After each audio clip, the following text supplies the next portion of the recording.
അഭിഷേക് ബച്ചൻ സിനിമയിൽ ഇപ്പോൾ സജീവമാണെന്ന് പറയാൻ സാധിക്കില്ല. 2023 സ്പോർട്സ് ഡ്രാമയായ ഗൂമറിലാണ് അവസാനം അഭിഷേക് അഭിനയിച്ചത്. ഇതിൽ ഒരു ക്രിക്കറ്റ് കോച്ചായാണ് അഭിഷേക് എത്തിയത്. ഇതിലെ പ്രകടനം ഏറെ ശ്രദ്ധ നേടുകയും ചെയ്തു. ബോല എന്ന ചിത്രത്തിൽ ഒരു ക്യാമിയോ റോളിലും അഭിഷേക് എത്തിയിരുന്നു. സിനിമാ രംഗത്ത് നിന്നും അകലം പാലിക്കുന്നുവെങ്കിലും അഭിഷേക് വാർത്തകളിൽ നിറയുന്നുണ്ട്. ഭാര്യ ഐശ്വര്യ റായിൽ നിന്ന് വേർപിരിഞ്ഞുവെന്ന അഭ്യൂഹങ്ങളാണ് ഇതിന് പിന്നിൽ. എന്നാൽ പലപ്പോഴായി ദമ്പതികൾ തന്നെ ഇത് തള്ളിക്കളഞ്ഞിട്ടുണ്ട്. അതേസമയം പുതിയൊരു വാർത്തയാണ് ഇന്ത്യൻ ടിവി പുറത്തുവിട്ടത്.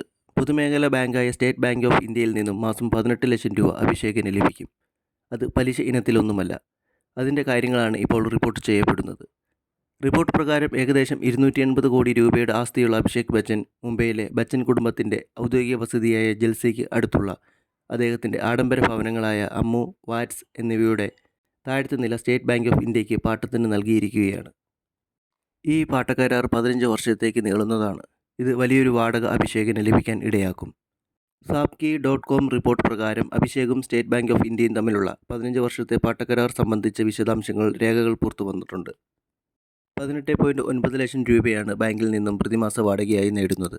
5 വർഷത്തിന് ശേഷം പ്രതിമാസ വാടക 23.6 ലക്ഷം രൂപയായും 10 വർഷത്തിന് ശേഷം 29.5 ലക്ഷം രൂപയായും വർദ്ധിപ്പിക്കുവാനുള്ള വ്യവസ്ഥകൾ പാട്ടക്കരാറിൽ ഉൾപ്പെടുന്നു.